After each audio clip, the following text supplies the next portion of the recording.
எட்டாவது பகுதி.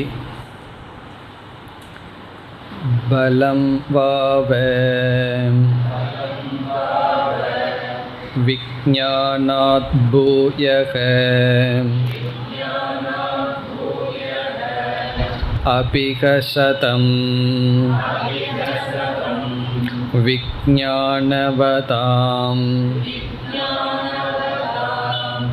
ஏகக பலவான் ஆகம்பயதே சயதா பலி பவதி அத உத்தாதா பவதி உத்திஷ்டன் பரிச்சரிதா பவதி பரிச்சரன் உபசத்தா பவதி உபசீதன் த்ரஷ்டா பவதி ஸ்ரோதா பவதி மந்தா பவதி போத்தா பவதி கர்த்தா பவதி விஞ்ஞாதா பவதி பலேன வை பிருதிவி திஷ்டதி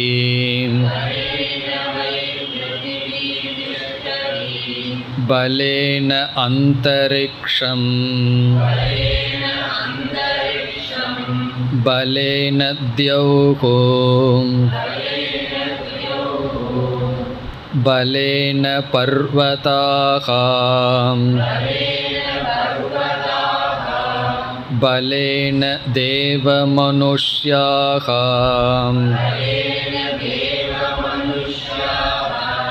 பலேன பசவஸ்ச வயாகும்சி ச த்ருணவனஸ்பதயக ஸ்வாபதானி ஆகீடபதங்க பிபீலிகம்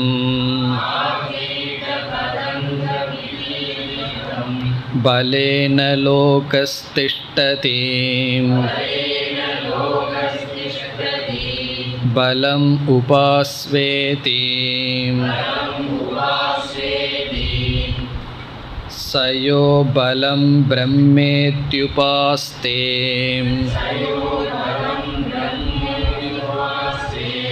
யாவத் பலஸ்ய கதம் தத்ராஸ்ய யதா காமசாரோ பவதி யோ பலம் பிரம்மேத்யுபாஸ்தே அஸ்தி பகவஹ பலாத் பூய இதி பலாத் வாவ பூயோஸ்தீதி தன்மே பகவான் ப்ரவீது இதி.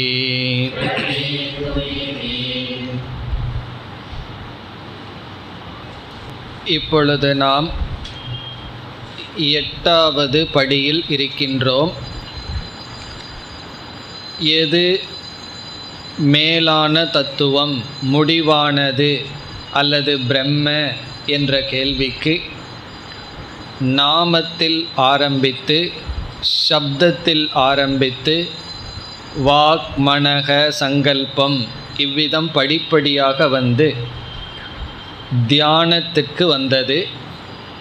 பிறகு தியானம் நாம் சரிவர செய்து தியானத்தினுடைய பலனை அடைய வேண்டுமென்றால் தியானம் போன்ற சாதனைகளை எப்படி செய்ய வேண்டும் என்ற அறிவுதான் மேலானது என்று இதற்கு முன் சொல்லப்பட்டது. அது விஞ்ஞானம் என்று கூறப்பட்டது. பிறகு இந்த விஞ்ஞானத்துக்கும் மேலானது என்ன என்ற கேள்வி வரும்பொழுது இந்த பகுதியில் பலம் என்ற பதில் வருகின்றது. பலம் வாவ விஞ்ஞானாத் பூயக. ஒரு சாதனையை எப்படி செய்ய வேண்டும் என்ற ஞானம் விஞ்ஞானம், அதை காட்டிலும் பலம் மேலானது. விஞ்ஞானாத் பலம் பூயக.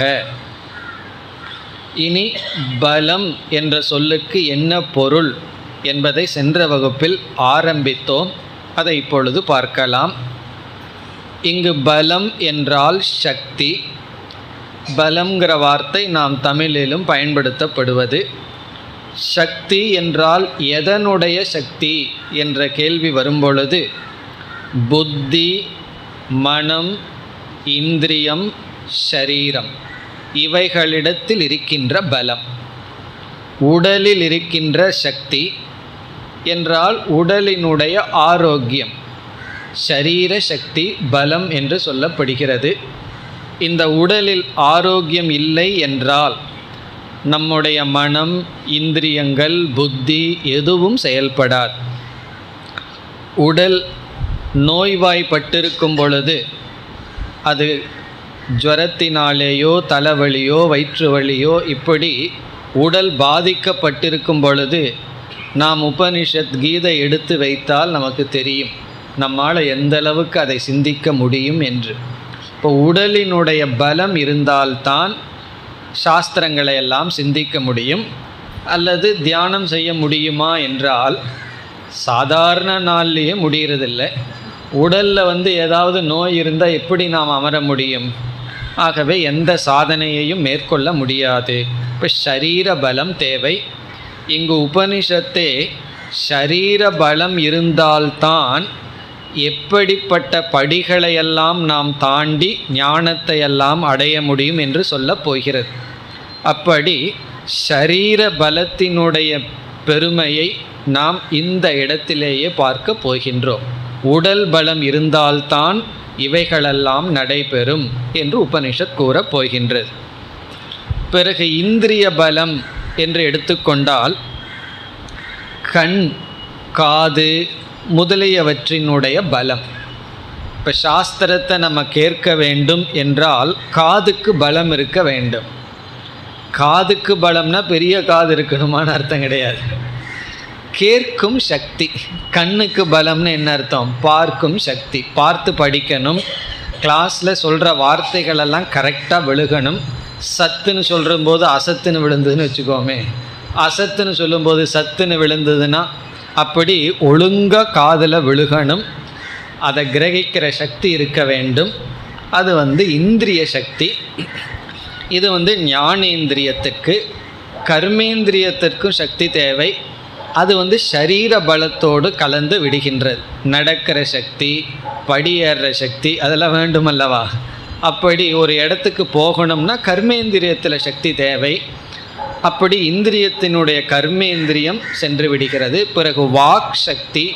சில ஸ்லோகங்களை எல்லாம் நம்ம உச்சரித்து மனனம் செய்ய வேண்டுமென்றால் அந்த சக்தி தேவை. பிறகு புத்தியினுடைய அல்லது மனதினுடைய சக்தி. மனோசக்திக்கு வந்தால் எமோஷ்னல் ஸ்ட்ரென்த் என்று சொல்வது. சில சங்கடமான சூழ்நிலைகளெல்லாம் நமக்கு வந்தால் மனதில் அதை தாங்கிக் கொள்கின்ற சக்தி.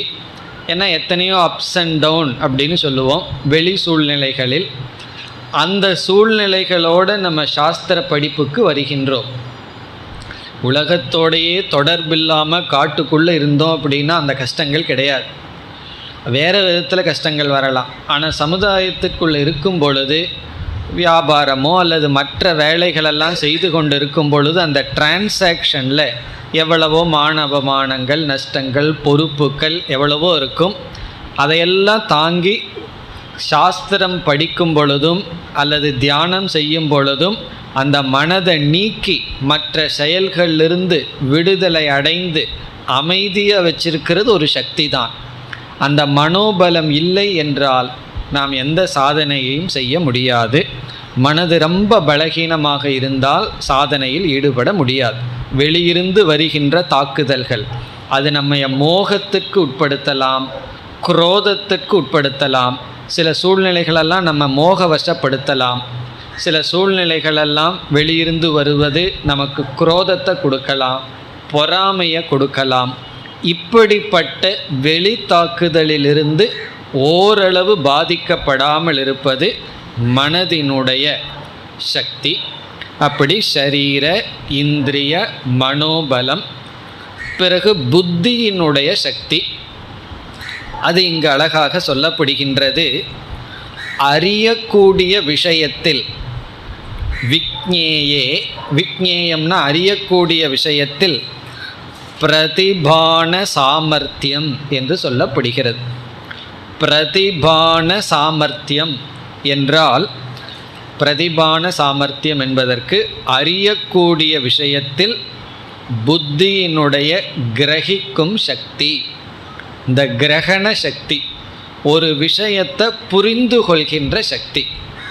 பிரதிபான சாமர்த்தியம்னா அந்த சொல்லக்கூடிய விஷயத்தை கிரகிக்கின்ற சக்தி, அது புத்தியினுடைய சக்தி. ஏன்னா சிலருக்கு சில விஷயங்களை சொன்னால் கிரகிக்கின்ற சக்தி இருக்காது, ஆனால் புரிஞ்சிட்டா தாரண சக்தி இருக்கும், அதை விடாமல் சரியாக செய்வார்கள். ஆனால் ஒரு விஷயத்தை கிரகிக்கின்ற சக்தி இருக்காது. அது சாதாரணமாக இருக்கலாம், சாஸ்திரியமாகவும் கூட இருக்கலாம். ஒரு சூழ்நிலையில் இப்படித்தான் நடந்து கொள்ள வேண்டும், இந்த முடிவை எடுக்க வேண்டும், இந்த சூழ்நிலைக்கு இதுதான் சரிவான முடிவு, இந்த சூழ்நிலை இப்படிப்பட்டது என்கின்ற கிரகிக்கின்ற சக்தி. அதே போல் சாஸ்திரம் சில கருத்துக்களை சொன்னால் அதை நம்ம கிரகித்து அதனுடைய உண்மையை உணர்கின்ற சக்தி நமக்கு தேவை. காரணம், பல சமயங்களில் சாஸ்திரம் நம்முடைய அனுபவத்திற்கு விரோதமாகவே பேசும். நம்ம அனுபவத்திற்கு ஒன்று இருக்கும், மனதுக்கு அனுபவத்துக்கு ஒன்று தெரியும், ஆனால் சாஸ்திரம் அதற்கு விரோதமாக பேசுகிற மாதிரி பேசும். ஆனால் சாஸ்திரம் விரோதமாக பேசல, அதற்கு மேல் இருக்கிற உண்மையை சாஸ்திரம் பேசுகிறது. ஏன்னா உண்மைகளே படிப்படியாக இருக்கின்றது. புரிந்து கொள்வதற்கு ஒரு உதாரணம் இப்பொழுது எடுத்துக்கொண்டால், நம்ம ஏற்கனவே பார்த்த கருத்து தான். நம்முடைய அனுபவத்தில் ஒரு பொருளை நாம் அனுபவித்தால் அதில் சுகம் இருக்குது. ஏதோ இனிப்பு பதார்த்தமோ என்னமோ இருக்குது, அதை நம்ம அனுபவித்தோம்னா அதில் ஒரு இன்பம் இருக்குது. மற்றவங்களுக்கு அதை கொடுத்துட்டோம் அப்படின்னா இன்பம் கிடையாது. ஏன்னா நம்ம அனுபவித்து அதில் இன்பம் இருக்குது, நமக்கு அனுபவிக்கலைன்னா அதில் இன்பம் இல்லை. இது நம்முடைய சாதாரண அனுபவம். ஆனால் தைத்திரிய உபநிஷத்தில் என்ன சொல்கின்றது?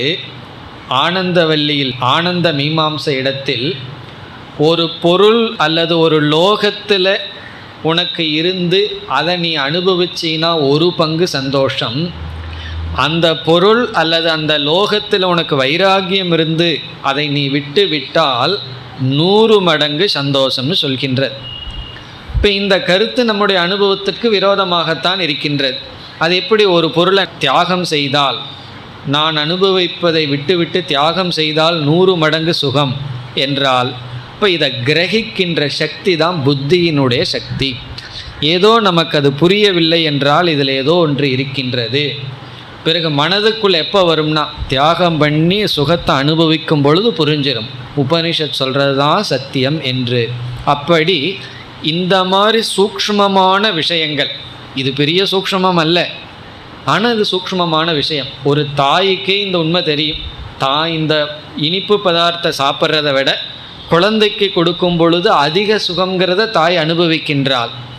அப்படித்தான் இல்லறம்னு சொல்லும் பொழுதே இப்படித்தான் எதாகின்றது, நம்ம சரீரத்திற்கு அப்பாற்பட்ட சரீரம் அனுபவிக்கின்ற இன்பத்தில் நாம் அதிக இன்பத்தை அனுபவிக்கின்றோம். மனதினுடைய விஷாலம் இவ்விதம் துவங்குகின்றது. இது நம்ம அனுபவிக்கிறது தான். அப்படி சாஸ்திரம் சொல்லும் பொழுது உடனே இந்த கருத்தை பிடித்து கொண்டால் அது புத்தியினுடைய சக்தி என்று சொல்லப்படுகிறது. அப்படி சாஸ்திரம் சொல்கின்ற புகட்டுகின்ற அறிவை புரிந்து கொள்கின்ற திறன், உலகத்திலிருந்து தாக்கப்படுகின்ற விதவிதமான காமக்ரோதங்களிலிருந்து நாம் பாதுகாத்து கொள்கின்ற மனோபலம், பிறகு இந்திரிய பலம், பிறகு ஷரீர பலம், இவைகளெல்லாம் இங்கு பலம் என்ற சொல்லில் சொல்லப்பட்டுள்ளது. பிறகு மற்றதும் இங்கு பலம் என்ற பொருளில் வருகின்றது. உதாரணமாக தனம், தனம்னா பணம். நம்மகிட்ட பணம் ரொம்ப இருந்ததுன்னா கொஞ்சம் பலமாக இருக்கிறது போல தோன்றும். அல்லது நல்ல கலாச்சாரத்தில் நாம் பிறப்பது, பெற்றோர்கள் நல்ல சம்ஸ்காரத்துடன் இருப்பது, இப்படிப்பட்ட சூழ்நிலைகளும் நமக்கு அறிவை கொடுக்க ஒரு ஸ்ட்ரென்த், ஒரு பலமாக இருக்கின்றது. நல்ல கலாச்சாரத்தில் இருப்பவர்கள் பார்த்தோம்னா நல்லா படித்து வருகிறார்கள். காரணம் என்ன? பெற்றோர்களுடைய பலம், நண்பர்களுடைய பலம், சூழ்நிலை நல்லா அமைஞ்சால் அதுவும் ஒரு பலம். நமக்கு சூழ்நிலை மோசமாக இருந்ததுன்னா அதை தாண்டி வர்றது கஷ்டமாக இருக்கும். அப்போ சூழ்நிலை பலமாக இருக்கும். பிறகு பணமும் முக்கியமான பலமாக இருக்கும். ஏன் சிறு குழந்தைகளெல்லாம் வீட்டுக்கு வேலைக்கு போகிறார்கள் என்றால் ஒரே ஒரு காரணம், அங்கு தனம் இல்லை. பணம் இருந்தால் யாராவது தன்னுடைய குழந்தைய படிக்கிறதை விட்டுட்டு ஒருத்தருடைய வீட்டுக்கு வேலைக்கு அனுப்புவார்களா? அப்போ ஏன் ஒரு சிறு குழந்தை படிப்பு அறிவை விடுகின்றது என்றால் அங்கு பணம் இல்லை. அப்போ என்ன ஆகின்றது? பணமும் ஒரு பலம் ஆகின்றது. இவ்விதம் எவைகளெல்லாம் விஞ்ஞானத்துக்கு துணை புரியுமோ, அறிவுக்கு துணை புரியுமோ, அவைகளெல்லாம் பலம். உண்மையில் பணம் முதல் கொண்டு அறிவு கூர்மை வரை அனைத்தும் நமக்கு துணை புரிகின்றது. சாதாரண பணத்தில் ஆரம்பித்து சுற்றுப்புற சூழ்நிலையில் ஆரம்பித்து நம்முடைய புத்தி வரைக்கும் இருக்கின்ற ஒவ்வொன்றுக்கும் பலம் இருந்தால்தான் நாம் அறிவை அடைய முடியும். அதுதான் பலம்.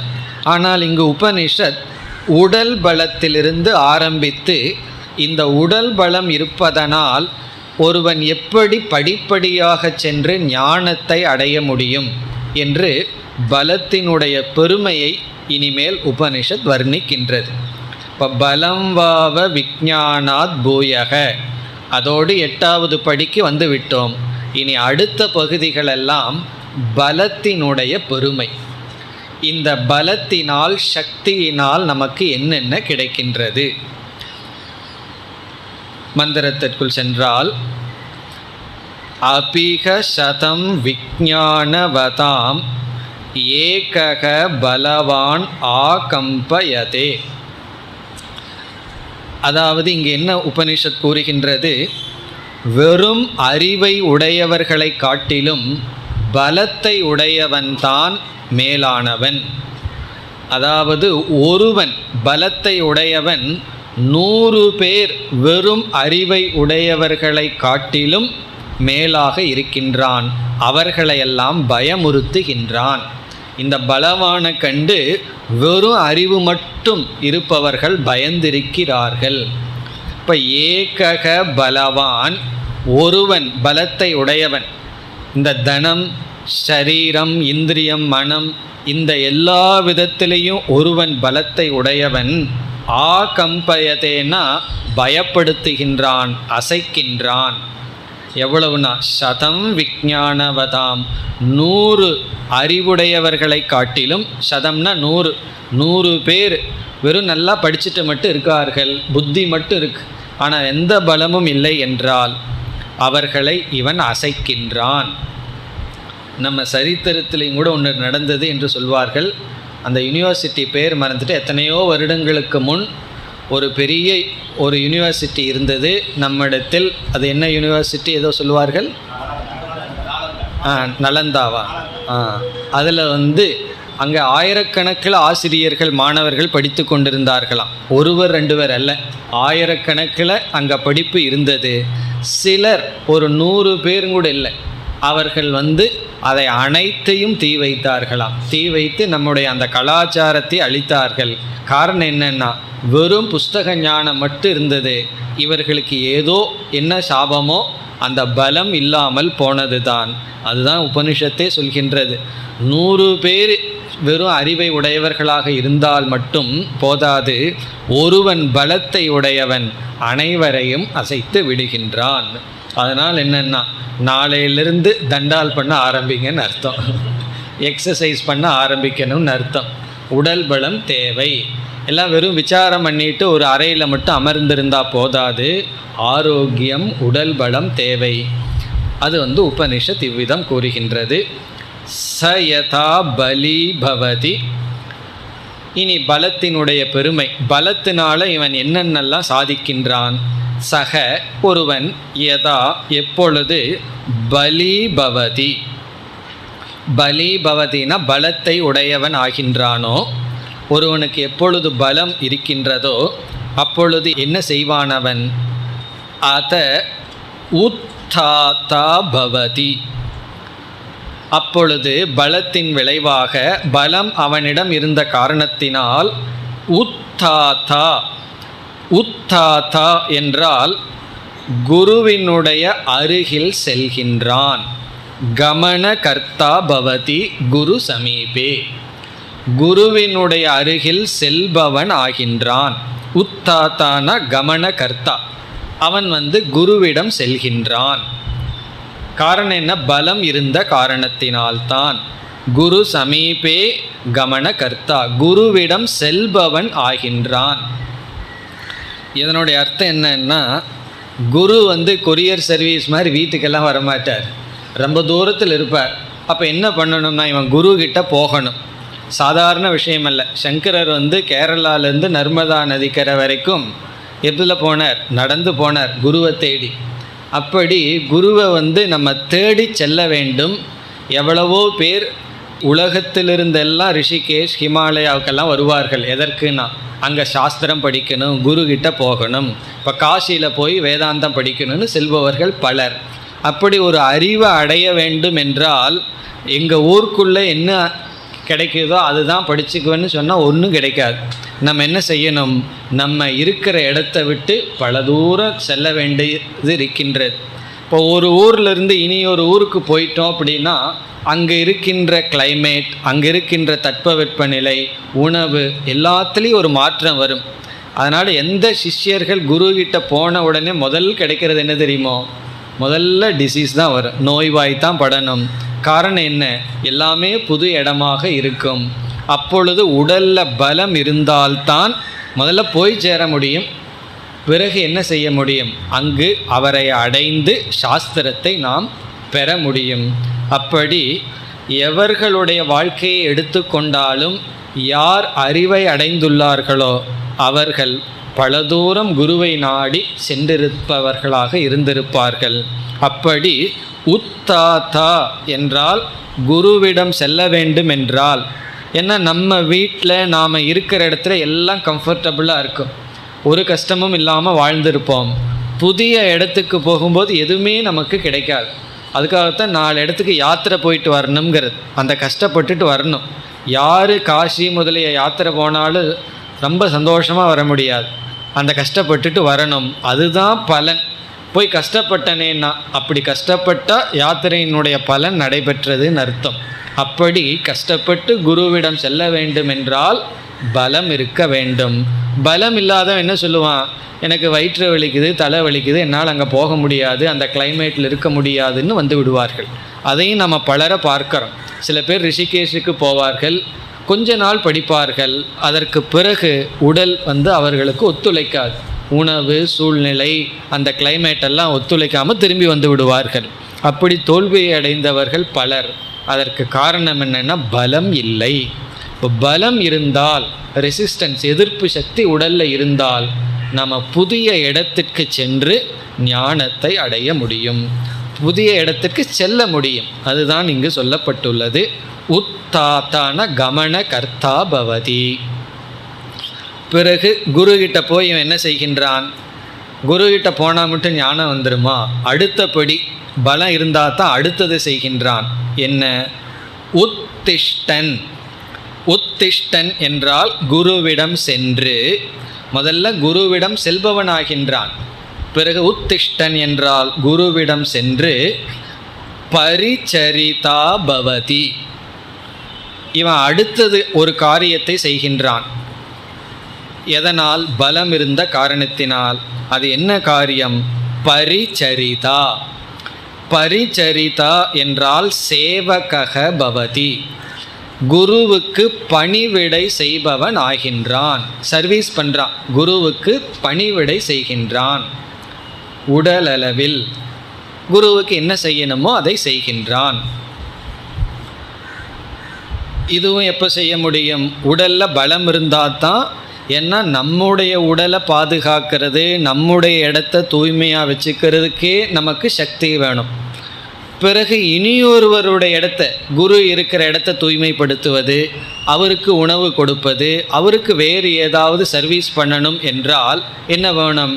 தனக்கு சர்வீஸ் பண்ணினது போல மீதி சக்தி தேவை. ஆகவே பரிச்சரிதா பவதி என்றால் குருவுக்கு சேவை செய்பவன் ஆகின்றான். அப்படி சேவை செய்யணும்னா இவனுக்கு என்ன தேவை? இங்கு உபனிஷத் கொடுக்கிற முக்கியத்துவம் பலம். பலம் இருந்த காரணத்தினால்தான் இவன் குருவை அடைய முடிந்தது. பலத்தினால்தான் பரிச்சரிதா பவதி, குருவுக்கு சேவை செய்தவன் ஆகின்றான். நம்ம ஏற்கனவே பார்த்துருக்கோம், ஒரு ஞானத்தை, எந்த ஒரு ஞானத்தையும் நம்ம சும்மா பெறக்கூடாது, ஏதாவது ஒன்றை கொடுத்து தான் பெறணும். அதில் எதை கொடுத்து பெற்றால் அந்த ஞானம் நமக்குள் நிலைக்கும் என்றால், நம்முடைய சேவையை கொடுத்து பெறுகின்ற ஞானத்தில் தான் நிலை பெற முடியும். பணத்தை கொடுத்து ஞானத்தை வாங்கலாம், அல்லது நம்ம ஒரு அறிவை கொடுத்து இனியொரு அறிவை வாங்கலாம். ஆனால் சேவையினால் பெறப்பெற்ற அறிவுதான் நம்ம அதில் நிற்க முடியும், நமக்குள் நிலை பெறும். இப்போ குருவும் அவனுக்கு தகுதி இருக்காங்கிறத, சேவை மனப்பான்மை இருக்காங்கிறத வச்சு தான் சோதிப்பார். அவர்களுடைய சேவை தேவையாக இருக்கலாம், தேவை இல்லாமல் இருக்கலாம். ஆனால் குரு எல்லா சிஷ்யர்களுடைய சேவையும் பயன்படுத்துவார் என்று சொல்ல முடியாது. அந்த சேவை மனம் இருக்கின்றதா என்பதுதான் ஆசிட் டெஸ்ட் என்று சொல்வார்கள். அதைத்தான் பார்ப்பார். அந்த சேவையை செய்ய முடியும். எதனால்? பலம் இருந்தால். ஒரு சாமிஜி கூறினார், அவர் வேதாந்த வகுப்பு எடுப்பதில்லை, பெரிய புராணம் முதலியவற்றையெல்லாம் சொல்லி கொண்டிருக்கார். அவர் சொன்னார், நானே கடைக்கு போக வேண்டியது இருக்குது, ஒரு சைக்கிள் வச்சுருக்கேன், நானே கத்திரிக்காய் முதல் கொண்டு வாங்க வேண்டியது இருக்குது அப்படின்னு சொன்னார். பிறகு அவரிடம் நான் கேட்டேன், உங்களுக்கு தான் கிளாஸுக்கு சில பேர் வருகிறார்களே, கொஞ்சம் ஒரு 7-8 ஸ்டூடெண்ட்ஸ் வர்றாங்களே, அவங்கள வச்சு யூஸ் பண்ணிக்கலாமல்லன்னு. அவர் சொன்னார், என்னுடைய கிளாஸுக்கு வர்றாங்க ஒரு 7-8 பேர், எல்லோருக்குமே வயது 70க்கு மேலே. ஒரு ஸ்டூடெண்ட் சொன்னாரா, சாமிஜி கிளாஸுக்கு போகும்போது என்னை சைக்கிளில் கூப்பிட்டு போயிட்டு விடுறீங்களான்னு. இப்போ சொன்னார், நான் அவர்களுக்கு சர்வீஸ் பண்ணுறேன், அவரை நான் பிக்கப் பண்ணலின்னா ஒரு இடம் குறையுது, கிளாஸில் ஒரு ஆள் இல்லாமல் போகுதுன்னார். இப்போ 70க்கு மேலே எல்லாம் உட்காந்துட்டு இருந்தாங்கன்னு வச்சுக்குவோமே, அப்போ என்ன பண்ணணும்னா குரு தான் அவங்களுக்கு சர்வீஸ் பண்ணணும். அவர் நிஜமாக நடந்தது, இப்போ நடந்துகிட்ருக்கு. அவருக்கு ஒரு 7-8 பேர் இருக்கிறார்கள், எல்லாம் 70க்கு மேலே பெரிய புராண கதை கேட்பார்கள். இவர் அவங்களுக்கு சர்வீஸ் பண்ணணும். அப்பொழுது தான் அவங்கள இவர் மெயின்டைன் பண்ண முடியும். அப்படி இருந்தால் எப்படின்னா, அதனால் பலம். இப்போ பலம்னு இருந்தால்தான் நாம் குருவுக்கு சேவை செய்ய முடியும். இனி சேவை செய்கிறதுனால என்ன பிரயோஜனம்? சேவை செய்து இவர்கள் எதை அடைகிறார்கள்? பலம் இருந்தால் தான் முதல்ல குருவினுடைய அருகில் போக முடியும். மீண்டும் பலத்தினால்தான் அவருக்கு செய்கின்ற சேவை செய்ய முடியும். இனி அடுத்ததனுடைய பலன் பரிச்சரன். பரிச்சரன்னா சேவை செய்வதன் மூலமாக என்ன ஆகின்றான்? உபசத்தா பவதி. உபசத்தா என்றால் சரியான பாத்திரம் ஆகின்றான். பாத்ரி பவதி. குருவுக்கு இவன் சரியான சிஷ்யன் ஆகின்றான். உபசத்தான்னா சங்கராச்சாரியார் சொல்கிறார், அந்தரங்க பிரியக பவதி. அதாவது குருவினுடைய மனதில் அந்தரங்க பிரியக. அந்தரங்க பிரியகன்னா அவருடைய மனதில் இவன் தகுதியானவன் என்கின்ற ஒரு பிரியம் ஏற்படுகின்றதாம் குருவினுடைய மனதில். சிஷ்யனை குறித்து சிஷ்யனை நினைக்கும் பொழுது இவன் மிக மிக சரியான பாத்திரம், இவனுக்கு நம்முடைய அறிவை கொடுக்கலாம் என்கின்ற பிரியம் குருவினுடைய மனதில் வருகின்றதாம். அதை உபசத்தா, உபசத்தான மிக நெருங்கியவன் ஆகின்றான். அதனுடைய பொருள் இவன் ஞானத்துக்கு தகுதியை அடைகின்றான். உபதேசத்திற்கு தகுதி அடையணும்னா மெயின் என்னன்னா குருவினுடைய மனசில் அந்த விருத்தி உற்பத்தி ஆகணும். அது அவருடைய சாய்ஸில் இல்லை. இப்போ சில குருவுக்கே இவனுக்கு நம்ம சொல்லி கொடுத்தா நல்லா இருக்குமேனு விருப்பம் வரலாம், ஆனால் எண்ணம் வரலாம், ஆனால் அது விருப்பமாக வர முடியாது.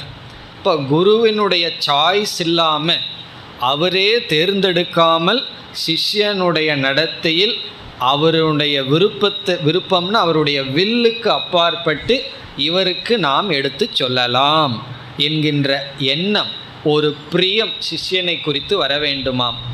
அந்த பிரியம் வந்தால் தான் நம்ம எடுத்து சொல்ல முடியும். பிரியம் இல்லாமல் சொல்கிறது ரொம்ப கடினம், சொல்லவும் முடியாது. சில சிஷ்யர்கள் நச்சிக்கிட்டே இருப்பார்கள், இதை சொல்லிக் கொடுங்க அதை சொல்லிக் கொடுங்க.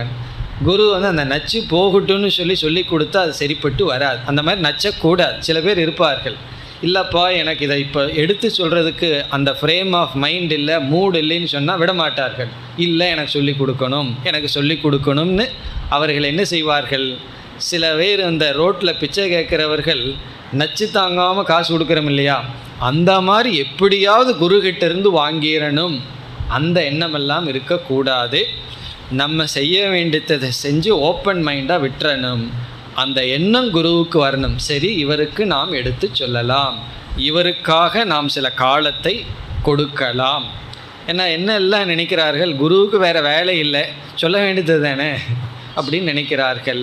அப்படி அல்ல, இவருக்காக ஒரு காலத்தை நாம் ஒதுக்கலாம் என்கின்ற ஒரு அவராக விரும்பி வருகின்ற நிலைதான் இங்கு உபசத்தா என்று சொல்லப்படுகிறது. சிஷ்யன் பாத்திரம் ஆகின்றான். இதெல்லாம் எதனால்? இப்போ உபனிஷத்து எங்கே பொடி வச்சிருக்குன்னா, பலம், உடல், இந்திரிய, மனம், புத்தி இவைகளெல்லாம் பலமாக இருந்தால்தான் நம்ம குருவினுடைய அருகில் செல்ல முடியும். இல்லை அப்படின்னா போக மாட்டான். 2 கிலோமீட்டர் இருந்தால் ரொம்ப தூரமாக தெரியும், இவ்வளோ தூரமாக இருக்கே கிளாஸுக்கு அப்படின்னு சொல்லிடுவோம். 1000 கிலோமீட்டராக இருந்தாலும் பக்கமாக தெரியும். எப்பொழுதுன்னா உடல் பலமாக இருந்தால், உள்ளம் இந்திரியமெல்லாம் பலமாக இருந்தால். பிறகு குருவினுடைய பக்கத்தில் சென்று பரிச்சரிதா, இது 3 அழகான ஸ்டேஜ். உபனிஷத் அப்படியே பலத்தை பற்றி பேசும் பொழுதே எப்படி ஒருவன் ஞானத்தை அடைகின்றான் கிரமத்தையும் அழகாக சொல்கிறது. முதல்ல குருவை அடைந்து பிறகு அவன் சர்வீஸ் பண்ணணும். இந்த சேவை அப்படிங்கிறது 2 இருக்குது. சில சமயங்களில் சேவை தேவைப்படும், பண்ணலாம். தேவைப்படுதோ இல்லையோ அந்த சர்வீஸ் மைண்ட் இருக்கணும். அதைத்தான் குரு பார்ப்பாரே தவிர சேவையில் அவரிடமிருந்து எடுத்தால்தான் கொடுப்பேன் அப்படிங்கிறது குரு நினைக்க மாட்டார். அந்த சேவை கொடுத்தா தான் கொடுப்பேன்னு இது என்ன வியாபாரமாக வந்தால் இதற்கு அதற்குன்னு அந்த சேவை மனம் இருக்கின்றதா அதுதான் இவர் பார்ப்பார். ஏன் சேவை மனதை பார்க்கணும்னா, அந்த மனம் வந்தால்தான் பணிவுங்கிறது வந்திருக்கு. இல்லைன்னா அவர் யார், என்கிட்ட தான் பணம் இருக்கே, நான் கொடுக்குறேன், அவர் கொடுக்கட்டும், இல்லை கார் அனுப்பிச்சி வைக்கிறேன், வீட்டுக்கு கிளாஸ் எடுத்துகிட்டு போங்கன்னு சொல்லலாம் சிலர். அப்படி பணம், பதவி, அறிவு, மற்ற அறிவு இவைகள்னால பணிவு வராமல் இருக்கும். என்னைக்கு அந்த சேவை மனது வருதோ அன்னைக்கு இவன் என்ன ஆகிறான், அடுத்தபடி உபசத்தா பாத்ரி பவதி. குருவினுடைய மனதில் அந்த சிஷ்யனை நினைக்கும் பொழுது ஒரு பிரியம் ஏற்படுகின்றது. அந்த நிலையை சிஷ்யன் அடைகின்றான். சரி, அதற்கு அடுத்தது சிஷ்யன் எதை அடைகின்றான்? குருவை அடைஞ்சு சர்வீஸ் பண்ணி குருவினுடைய மனதில் ஒரு பிரியத்தை இவன் வாங்கிவிட்டு அடுத்தது எதை அடைகின்றான்? உபசீதன் திரஷ்டா பவதி. அடுத்த ஸ்டேஜ், அடுத்தபடி உபசீதன் என்றால் குருவுக்கு பிரியமானவன் ஆனதற்கு பிறகு, குருவினுடைய பிரியத்தை சம்பாதித்ததற்கு பிறகு, நம்ம எதையோ சம்பாதிக்க விரும்புகிறோம், பணத்தை சம்பாதிக்கணும், அதை சம்பாதிக்கணும்னு, இதையும் சம்பாதிக்கணும். குருவிடம் பிரியத்தையும் சம்பாதிக்க வேண்டும். எப்படிப்பட்ட பிரியம்? இவன் இந்த அறிவுக்கு யோக்கியதையானவன், இவனிடம் உபதேசம் செய்யலாம் என்கின்ற ஒரு உணர்வுக்கு பிரியத்தை அடைந்த பின் திரஷ்டா பவதி. இந்த இடத்துல திரஷ்டா என்றால் குருவை கவனிப்பவன் ஆகின்றான். உபதேஷ்டுகு குரோஹோ திரஷ்டா பவதி, அதாவது குருவை பார்ப்பவன் ஆகின்றான். குருவிடம் கவனத்தை இவன் கொடுக்கின்றான். அதுவும் சுலபமல்ல. நம்ம கவனத்தை அவ்வளோ சுலபமாக யாருக்கும் கொடுத்துட மாட்டோம். அதை ஒருத்தர் ரொம்ப அழகாக எழுதுகிறார். நம்ம எப்படி பேச வேண்டும்ங்கிற இடத்துல என்ன சொல்கிறார்? இப்போ ஒரு 2-3 பேர் வீட்டில் நம்ம பேசிகிட்டு இருக்கோம். எல்லோருமே ஏதோ ஒரு விஷயத்தை நம்ம சர்ச்சை பண்ணிகிட்ருக்கோம் வீட்டில், யாரோ ஒருவரோடோ அல்லது பலருடனோ. அப்போ பொதுவாக என்ன நடக்குமா, எப்போ நமக்கு பேசுறதுக்கு சந்தர்ப்பம் கிடைக்கும்னே எதிர்பார்த்துட்ருப்போமா. எப்போ ஒரு டைம் கேப் கிடைக்கும், உடனே நம்ம கருத்தை சொல்லலாம், நம்ம பேசலான்னே காத்துட்ருப்போமா. அப்படி எல்லோருமே காத்துட்ருப்பார்களாம். அதனால் பார்த்தீங்கன்னா கான்ஸ்டண்ட்டாக அந்த இடத்துல சப்தம் இருந்துகிட்டே இருக்கும், சைலன்ஸே இருக்காது. ஏன்னா ஒரு நிமிஷம் கேப் கிடைச்சா உடனே இனியொருவர் பேச ஆரம்பித்து விடுவார்கள். அப்போ நம்முடைய நார்மல் டெண்டன்சி என்னன்னா, நம்ம எப்போ நம்மைய வெளிப்படுத்தலாங்கிற எண்ணத்திலேயே இருந்து மற்றவர்கள் பேசுகிறத காதுலேயே போட்டுக்க மாட்டோமா. இதுதான் நடந்துட்டுருக்கான். அதனால தான் வீட்டில் பிரச்சனையாகவே இருக்குது. காரணம் என்ன? யாருக்குமே கேட்க தயாராக இல்லை, எல்லோருமே அவர்களுடைய கருத்தை சொல்கிறதுக்கு காத்து கொண்டு இருக்கிறார்கள். இப்போ நம்மளும் ரெடியாக காத்துட்ருக்கோம், நம்மளுடைய கருத்தை சொல்லலாம், நம்ம பேசலாம்னு. அதனால் மற்றவர்கள் பேசுவதை நாம் கவனிப்பதில்லை. அதுக்கு ஒரு அழகான எக்ஸசைஸ் அவர் ஒன்று சொல்கிறார். ரொம்ப சிம்பிள் எக்ஸசைஸ், ஆனால் பெஸ்ட் எக்ஸசைஸ்.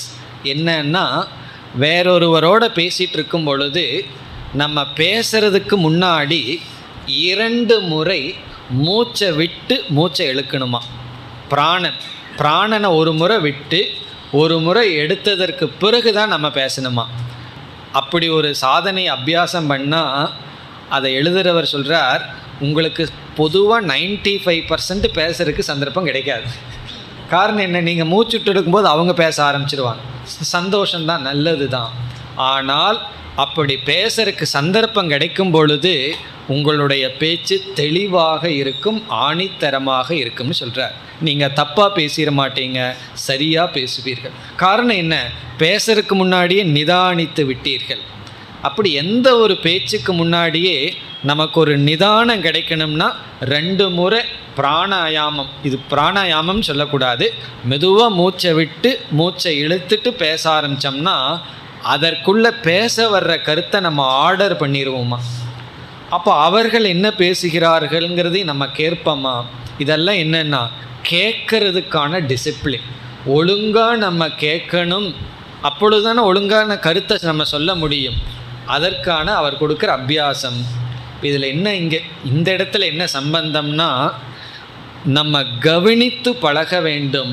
இப்போ குருவிடம் வேடிக்கை பார்த்துட்டு இருக்கக்கூடாது. இவர் என்ன வச்சுருக்கார், என்னென்ன புஸ்தகம் வச்சுருக்கார், அவர் ஏதாவது உபதேசம் பண்ணிகிட்டு இருப்பார். சில பேர் ஒரு கேள்வியை கேட்டு விடுவார்கள், நம்ம ரொம்ப சீரியஸாக கேட்குறாங்கன்னு நினச்சிட்டு பதில் சொல்லிகிட்டு இருப்போம். அப்படியே வேடிக்கை பார்ப்பார்கள், என்ன புஸ்தகம் சாமிச்சிட்டு இருக்கு, என்ன இருக்குது அப்படி. அப்போ நமக்கு எப்படி இருக்கும்? அப்படி இவன் பாத்திரத்தை அடைந்தவுடன் திரஷ்டா பவதினா குருவை கவனிப்பவன் ஆகின்றான். அவர் இந்த இடத்துல என்னிடத்துல என்ன எதிர்பார்க்கின்றார்ங்கிறதெல்லாம் அதுக்கப்புறம்தான் புரியும். இல்லைன்னா சில சமயம் 10 முறை சொன்னாலும் புரியாது. அப்படி இல்லாமல் இவன் குருவை கவனிப்பவன் ஆகின்றான். அப்பொழுது தானே நம்ம விரும்பி சொல்ல முடியும். நம்மளிடம் யார் கவனமாக இருக்கிறார்களோ அவர்களிடம்தான் சொல்கிறதுக்கே விருப்பம் வரும். எப்பொழுது கவனிக்கவில்லையோ அப்பொழுதே நம்மை அறியாமல், அதாவது குருவுக்கு அந்த இன்ட்ரெஸ்ட் போயிடும். கொஞ்சம் கவனிக்கலை, மைண்டு டிஸ்டர்ப்டாக இருக்குன்னா இனி பேச வேண்டாம், ஏன்னா அவர் கவனிக்கவில்லை என்று நமக்கு தெரிந்து விட்டால் குருவுக்கு ஆர்வம் சென்று விடும். ஆகவே திரஷ்டா பவதினா இவனுடைய அட்டென்ஷன் குரு கிட்ட போகுது, இவனுடைய முழு கவனம் குருவிடம் சென்று விடுகின்றது. அதுக்கப்புறம் என்ன ஆகும்னா, உபனிஷத்து எவ்வளோ அழகாக படிப்படியாக சொல்லுது பாருங்க. ஸ்ரோதா பவதி, அப்பொழுது தான் இவன் கேட்கின்றான். ஸ்ரோதான்னா குரு சொல்கிறத கேட்பவன் ஆகின்றான். எப்போ? ஆரம்பத்திலிருந்து குருக்கிட்ட உத்தாத்தாவில் ஆரம்பித்து கேட்குறதுக்கு ரொம்ப தூரம் இருக்குது. முதல்ல குருக்கிட்ட போய் அந்த பணிவிட செய்து குருவுக்கு பாத்திரமாகி, பிறகு இவன் குருவை தவிர வேறு அட்ராக்ஷன், வேறு கவனம் இருக்கக்கூடாது. அவர் என்ன சொல்கின்றார், எதை எதிர்பார்க்கின்றார் என்று குருவை கவனித்து பிறகு என்ன ஆகின்றது? ஸ்ரோதா. இது பெரிய விஷயம். ஸ்ரோதாவாகிறது அவ்வளோ சுலபம் இல்லை.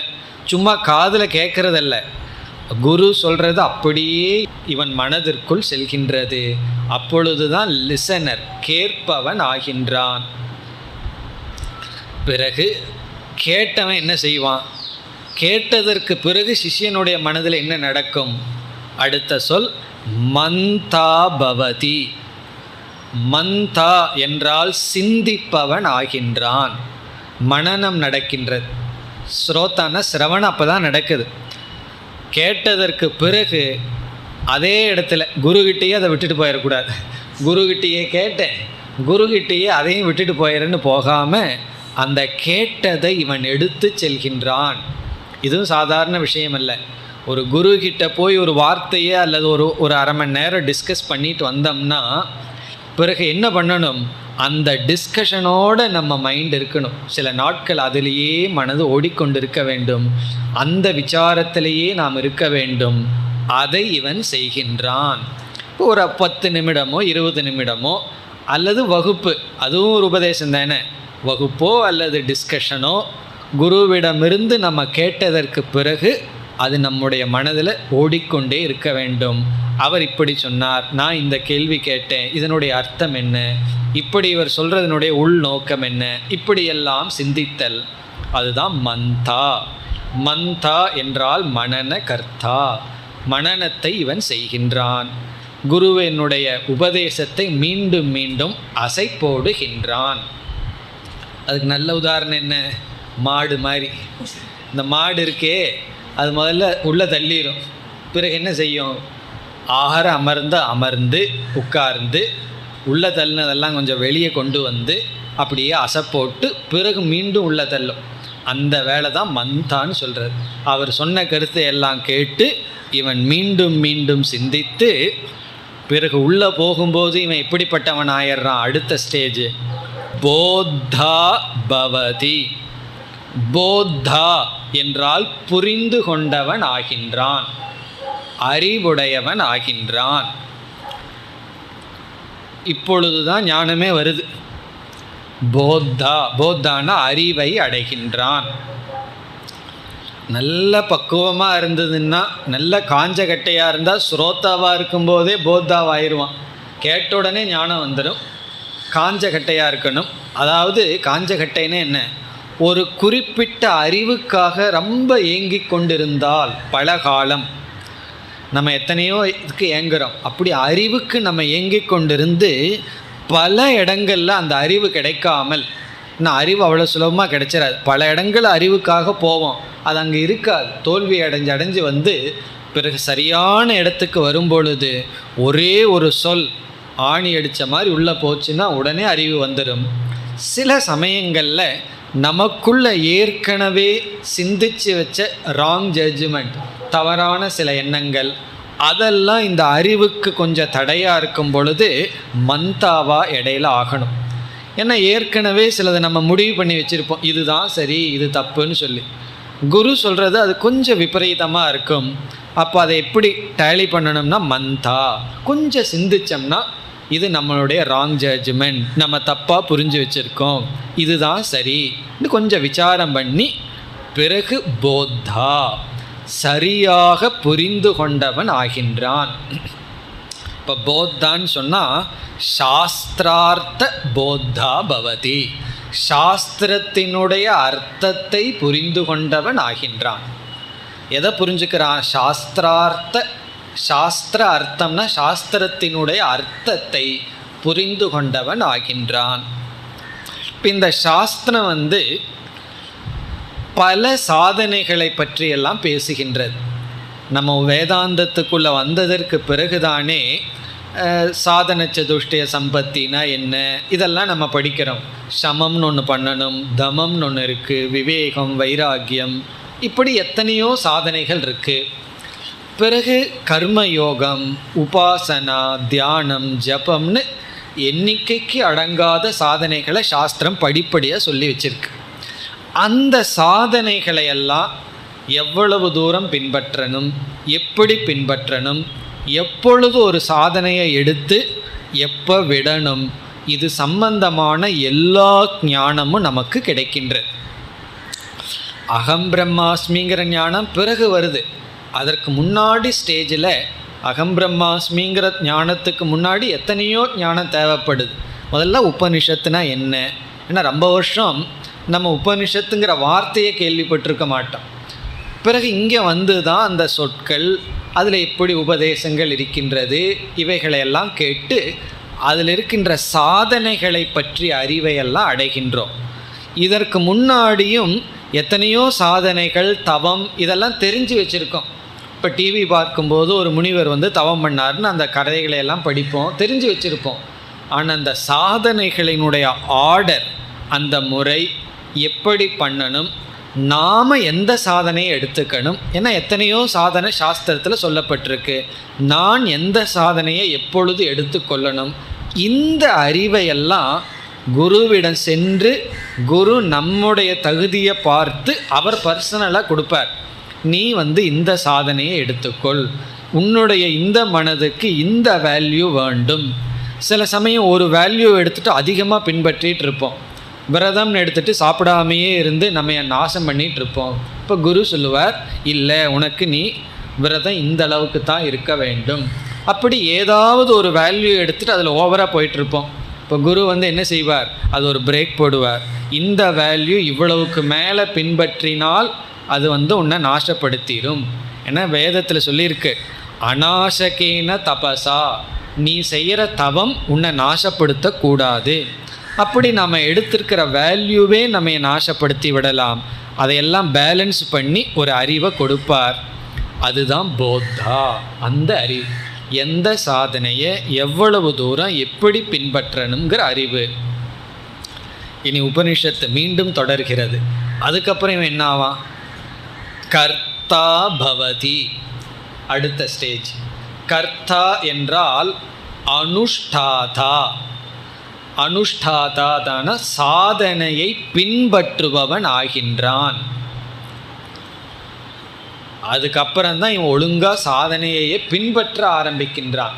அனுஷ்டாதா, அனுஷ்டாதா என்றால் அனுஷ்டானம் செய்பவன் ஆகின்றான். ஏன்னா சரியான ஞானம் வந்தவுடன் இவன் இதை அனுஷ்டானம் செய்கின்றான்.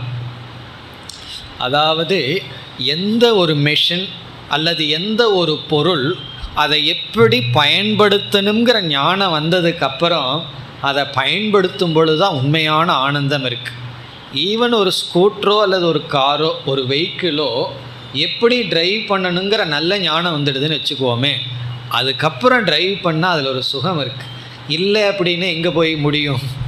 அது சரியான ஞானம் இல்லாமல் ஒரு வாகனத்தையோ இல்லது வீட்டில் யூஸ் பண்ணுற ஒரு குக்கர் ஆகட்டும், அந்த இதையே பயன்படுத்தினோம்னா கஷ்டம்தான் வரும்.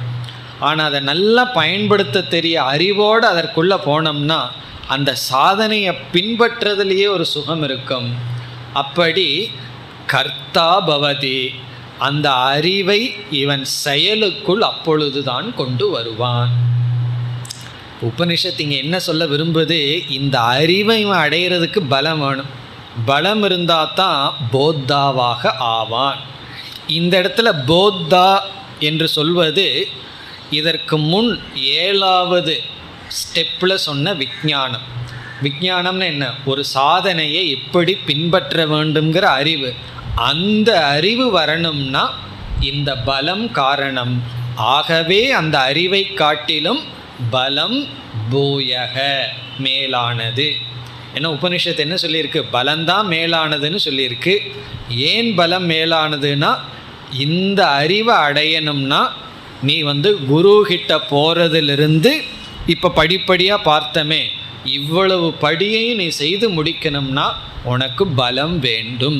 இப்போ ஸ்ரோத்தா ஆகிற வரைக்கும் பலம் இருந்தது, அதுக்கப்புறம் உடலில் பலகீனம் ஆயிட்டுதுன்னா மந்தாவாகவே ஆக மாட்டான், ஒரு ஸ்டேஜுக்கு முன்னாடி அவுட் ஆகிற மாதிரி. அப்போ என்னன்னா, இதுவரைக்கும் உனக்கு பலம் இருந்தால்தான் ஞானம் வரும்.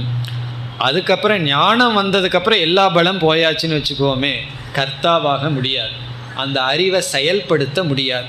ஏன்னா பலர் வயதான காலத்தில் என்ன சொல்கிறார்கள் என்றால், எங்களுக்கு இப்போ தெளிவாக புரிந்து விட்டது, ஆனால் ஆரோக்கியம் இல்லை, வயது இல்லை அதை செயலுக்குள் கொண்டு வருவதற்கு. இப்போ கோபம் வரக்கூடாது, எல்லாம் புரிஞ்சாச்சு, ஆனால் வயது கடந்து விட்டது. அதனுடைய அர்த்தம் என்னென்னா, இப்பொழுது தேவையான பலம் இல்லை. அதனால தான் உடலில் பலம் இருக்கும் பொழுதே ஆரம்பித்து விட வேண்டும்னு சொல்கிறது. அப்பொழுது தான் அந்த அறிவை நம்ம செயலுக்குள் கொண்டு வர முடியும். இப்போ என்ன செய்தால், எப்படி தியானம் செய்தால் மனதை அடக்க முடியுங்கிற அறிவு வந்தாச்சு, தெளிவாக தெரிஞ்சாச்சு. ஆனால் அப்படி செய்வதற்கான சக்தி இல்லை. காரணம் என்ன?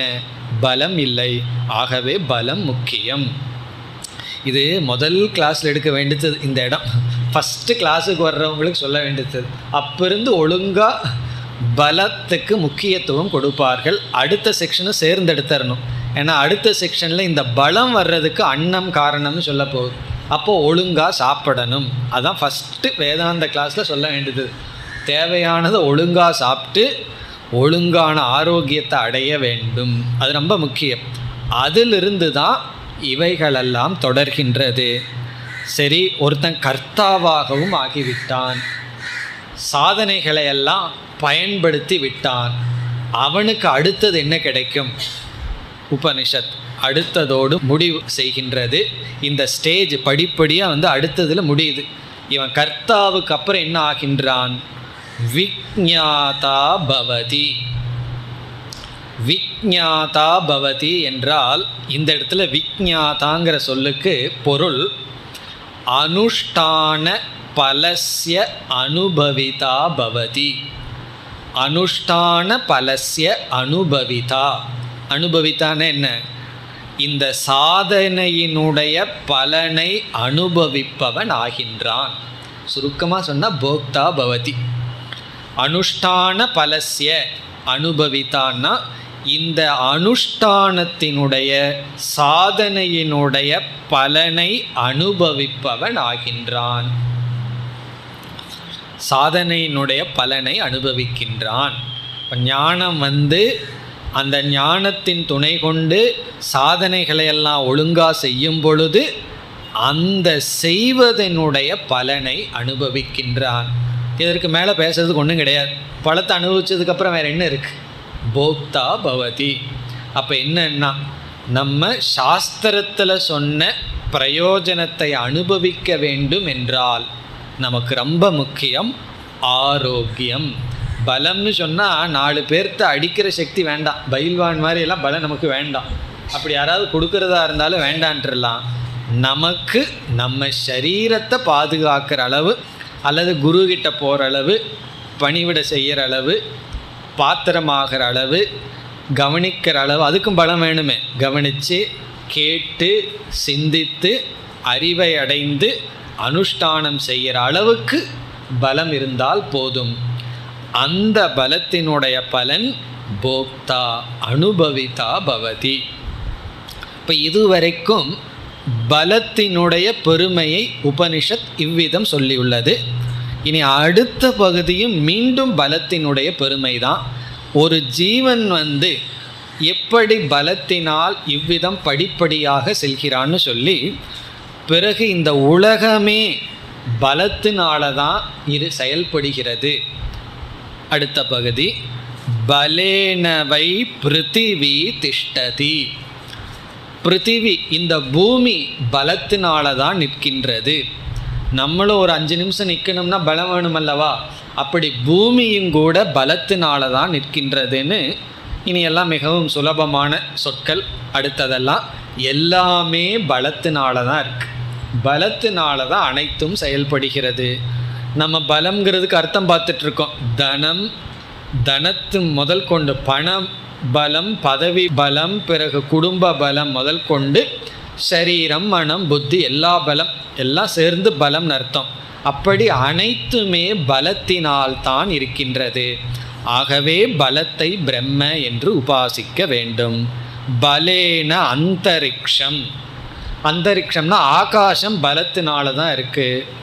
பலேன தியௌஹு, பலத்தினால தான் சொர்க்கம் நிற்கின்றது.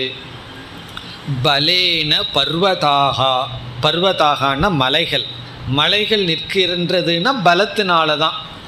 அஸ்திவாரத்தை, ஒரு மலையினுடைய அஸ்திவாரத்தை எடுத்துட்டோம்னா அந்த மலை விழுந்து விடும். இப்போ இன்றைக்கி ஒரு பர்வதம் நிற்குதுன்னா பலத்தினால்தான்.